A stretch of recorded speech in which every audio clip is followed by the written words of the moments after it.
রূপগঞ্জে সাংবাদিকদের সঙ্গে বিএনপির এমপি প্রার্থীর মতবিনিময় সভা। রূপগঞ্জ থেকে মোহাম্মদ সোহেল কবিরের তথ্য ও ভিডিও চিত্রে বিস্তারিত। আগামী ত্রয়োদশ জাতীয় সংসদ নির্বাচনকে সামনে রেখে নারায়ণগঞ্জ ১ রূপগঞ্জ আসনের বিএনপির মনোনীত সংসদ সদস্য প্রার্থী মুস্তাফিজুর রহমান ভূঁইয়া দীপু সাংবাদিকদের সঙ্গে মতবিনিময় সভা করেছেন।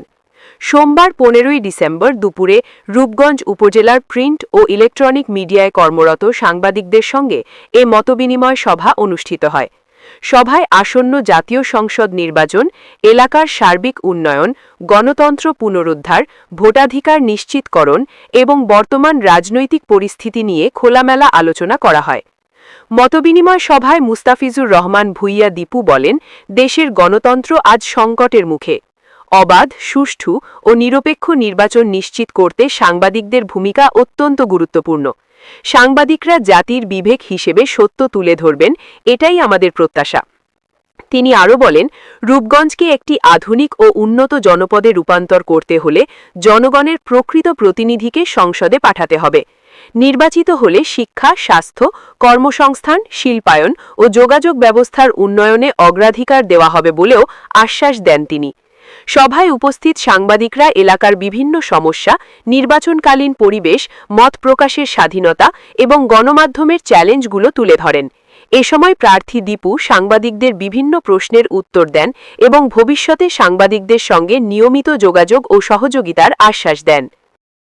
আজকে আপনারা আসলে হলো এখানে অনেকে বলেছেন যে 5 তারিখের পরে আমি আপনাদেরকে নিয়ে একটি প্রোগ্রাম করেছিলাম ইয়েনো মহোদয়ের এখানে, যেখানে রূপগঞ্জের সব দলের সব লোকটা ছিল, অনেক সাংবাদিক ভাইরা আপনারা অনেকে ছিলেন। এটার মধ্যে 6-7 তারিখের দিকে হবে, 5 তারিখের পরে।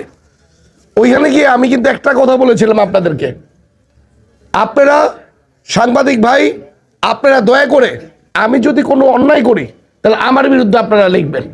এটা বলে আমি আপনাদেরকে সবচেয়ে বড় সাহস দিয়ে আমি চেষ্টা করেছি আপনারা যাতে যে কোনো অন্যায়ের বিরুদ্ধে যাতে থাকেন। আজকে এখানে আমাদের সাংবাদিক ভাইরা বলল যে আপনাদেরকে অনেকের বিরুদ্ধে অনেক ধরনের হামলা হয়েছে, অনেক হামলার শিকার হয়েছেন, অনেক ধরনের সমস্যা আপনারা পড়েছেন সাংবাদিকতা করতে। আসলে সাংবাদিকতাটা এমন একটা জিনিস, সাংবাদিকতা প্লাস হলো রাজনীতি, এটা হলো মানুষের ন্যায়ের পথে থাকার কথা।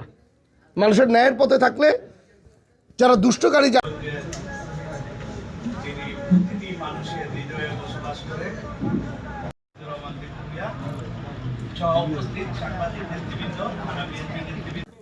সাংবাদিক ভাইরা একমাত্র পারত যে রূপগঞ্জকে টোটালি যারা পলিটিশিয়ানরা যারা আছে তারা যে অন্যায়টা করে এই অন্যায়টা থেকে দূরে রাখার জন্য সাংবাদিক ভাইরা কিন্তু অনেক বেশি ভূমিকা রাখতে পারে।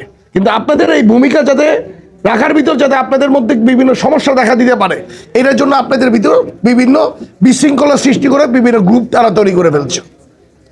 আজকে আপনারা আসলে হলো এখানে অনেকে বলেছেন যে 5 তারিখের পরে আমি আপনাদেরকে নিয়ে একটি প্রোগ্রাম করেছিলাম ইয়েনো মহোদয়ের এখানে, যেখানে রূপগঞ্জের সব দলের সব লোকটা ছিল, অনেক সাংবাদিক ভাইরা আপনারা অনেকে ছিলেন। এটার মধ্যে 6-7 তারিখের দিকে হবে, 5 তারিখের পরে।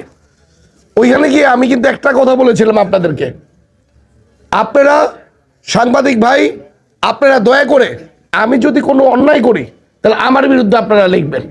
এটা বলে আমি আপনাদেরকে সবচেয়ে বড় সাহস দিয়ে আমি চেষ্টা করেছি আপনারা যাতে যে কোনো অন্যায়ের বিরুদ্ধে যাতে থাকেন।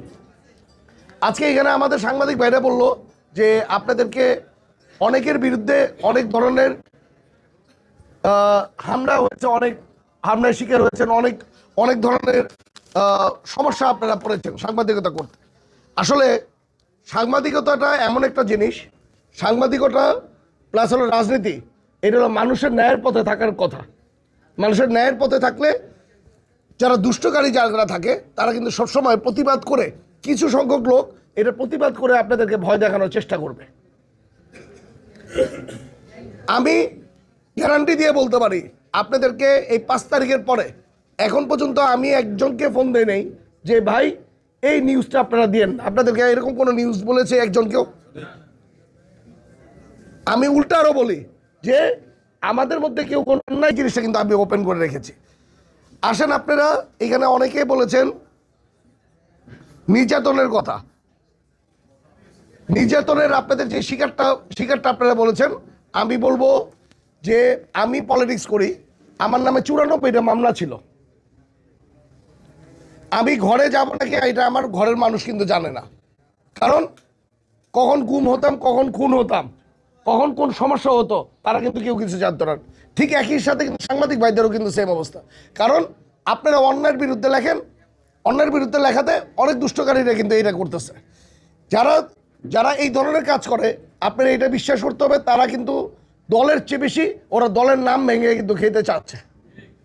ওরা বিভিন্ন দলের থেকে এসে আমাদের থেকে আশ্রয় নিয়ে দেখাচ্ছে তারা দলের দলের দলের লোক।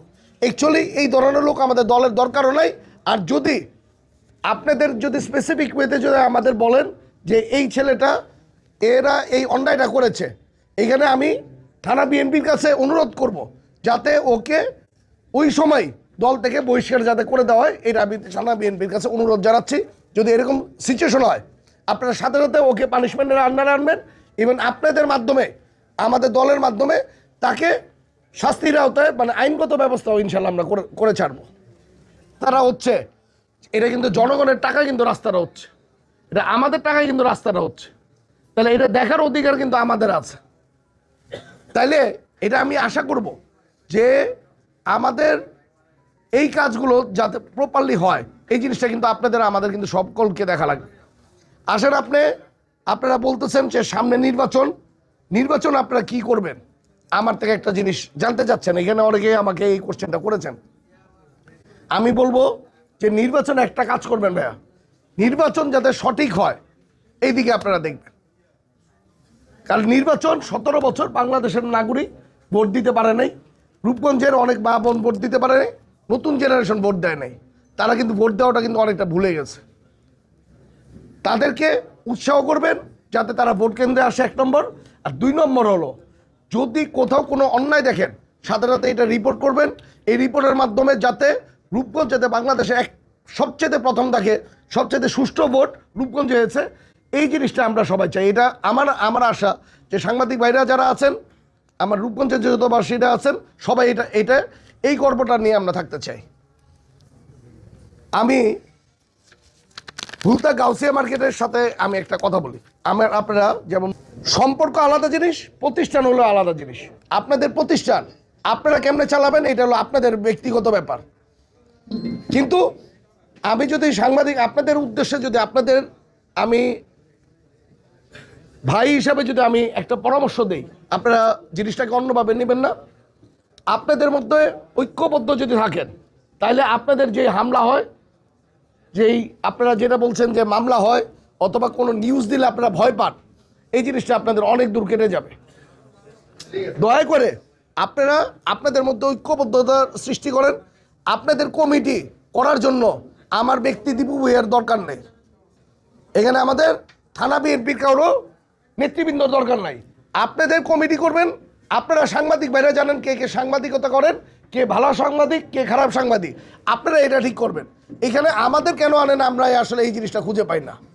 জিনিসটা আমি আশা করব যে আপনাদের জিনিসটা আপনারা তৈরি করবেন, আপনারা সুষ্ঠুভাবে করবেন, যাতে আপনাদেরকে দেখে আমরা ভয় পাই। রূপগঞ্জের যারা অপরাধী কাজ করবে তারা প্রতিজন যাতে ভয় পায়, এই ধরনের একটি কমিটি করবেন, এইটা আমার দৃঢ় বিশ্বাস, এবং এই আশাটা আপনারা আমাদের পূরণ করে দেখাবেন। আরেকটা জিনিস আপনাদের কাছে, আমি 5 তারিখের পরে অনেকে বলে ঠিকভাবে চলতে পারে, যাক আমি আসলে অনেক কিছু লেগেছে, এগুলি বলতে গেলে অনেক সময় লাগবে। কথা মানে আপনাদের আসলে দুপুরবেলা অনেক সময় হয়ে গেছে, তাই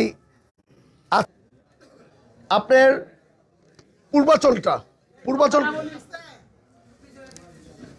পূর্বাচলটা আপনারা ঢাকা সিটি কর্পোরেশনের আন্ডারে নিয়ে যাওয়ার জন্য চেষ্টা করছে। এটা কিন্তু আমরা রূপগঞ্জবাসী কিন্তু চেষ্টা করলে এই পূর্বাচল সিটি কর্পোরেশনের আন্ডার একটা করা যায়, যেটা সহযোগিতাটা আপনাদের লাগবে। আপনাদের দিয়ে আমি এই কন্ট্রাক্টটা তুলতে চাই। আজকে ঢাকা উত্তর দক্ষিণে যেই টাকার বাজার হয়, আমি বলবো একই টাকার বাজেট যাতে আমার রূপগঞ্জে দেয়, কারণ রূপগঞ্জটা আবাসিকের জন্য পূর্বাচল হিসাব করলে এখানে আপনার আর্মি হাউজিং আছে, এখানে বিভিন্ন হাউজিংয়ের মাধ্যমে যেই অবস্থায় চলে গেছে রূপগঞ্জে থাকার জন্য, আবাসনের জন্য, প্লাস হলো ইন্ডাস্ট্রিয়াল জোন, এই হিসাব করলে ঢাকা উত্তর দক্ষিণে যেই টাকার বাজেট হয়, আশা করব আপনাদের মাধ্যমে সরকারকে আমরা এটা জানাবো, রূপগঞ্জে এত টাকার বাজেট